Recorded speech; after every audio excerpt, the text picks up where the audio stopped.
Lawmakers passed what opponents have called the Don't Say Gay bill. The measure would limit classroom lessons on sexual orientation and gender identity among young children. The ACLU says 15 other states are considering bills that would also address LGBTQ plus issues.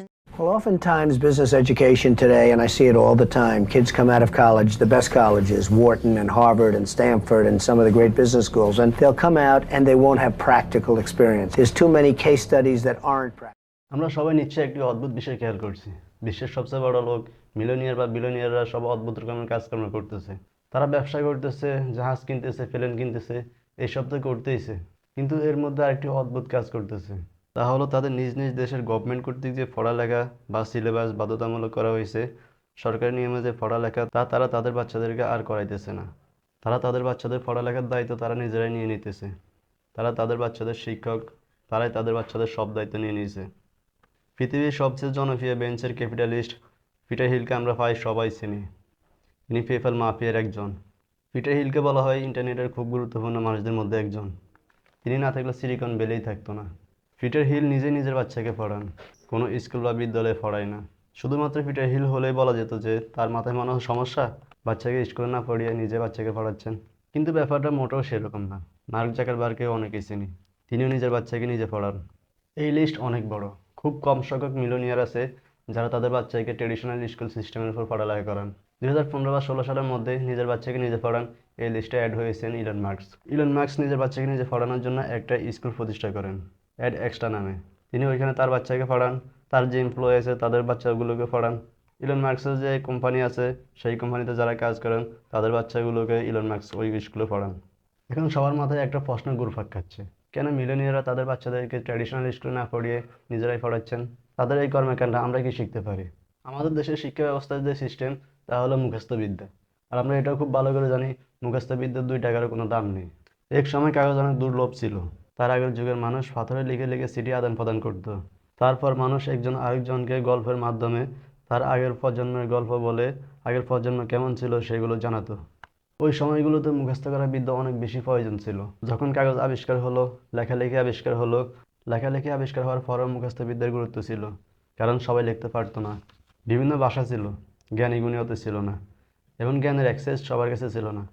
এখনকার দুনিয়ায় বসে আমরা যদি মুখস্থ বিদ্যার উপর মেধা যাচাই করার চেষ্টা করি তাহলে এটা হবে আমাদের সবচেয়ে বড় বোকামি। এখন আপনি চিন্তা করে দেখেন, যে জিনিসটা আপনি সার্চ করলেই পেয়ে যাবেন সেই জিনিসটা কি আপনি আপনার বাচ্চাকে মুখস্থ করিয়ে সময়, অর্থ, বাচ্চার মানসিক শক্তি নষ্ট করবেন? এখন আমি যদি একজন সাধারণ মানুষ হই, আমার হাতে আর কোনো অপশন নেই, তাহলে আমি আমার বাচ্চাকে ট্র্যাডিশনাল স্কুলে পড়াবো, কিন্তু আমার কিছু করার নেই। আমি যদি এখন মিলিয়নিয়ার হতাম তাহলে আমার হাতে অনেক অপশন থাকতো, তাহলে আমি আর আমার বাচ্চাকে ট্র্যাডিশনাল স্কুল বা বিদ্যালয়ে পড়াতাম না। স্কুল টিচাররা কি এতই বোকা? তারা কি আসলে কিছু বোঝে না যে একটা জিনিস মুখস্থ করে পরীক্ষার খাতায় লিখতেছে, এটা দিয়ে 2 টাকারও লাভ হবে না?